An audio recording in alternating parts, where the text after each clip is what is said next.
Ya, apa kamu mahu, Aaron? Dr. Tong, boleh saya tunjukkan ciptaan baru saya? Kamu ada 5 minit.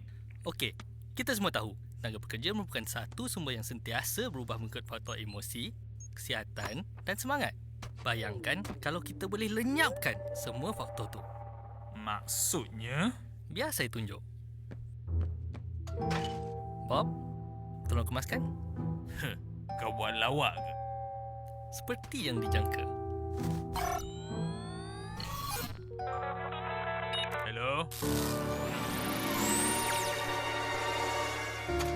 Bob, kemaskan.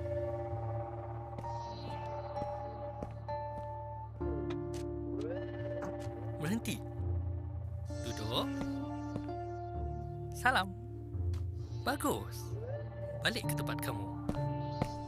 Ciptaan saya boleh program otak manusia untuk buat apa saja tanpa mengira faktor. Jadi kadar Kamu tak efisiensi... siuman ke? Kenapa? Kamu dah cipta alat kawalan minda. Kamu nak kawal hak kebebasan orang lain. Tapi doktor, alat ni akan bantu manusia membangun dengan tahap kemajuan yang kita tak pernah capai selama ni. Dengan merampas kemanusiaan mereka, alat kamu ni hanya untuk orang yang gila kuasa. Bukan gila doktor. Kita akan menyatu padukan manusia. Tak boleh. Tapi dunia ni... Tak boleh. Kita boleh jadi... Tak boleh!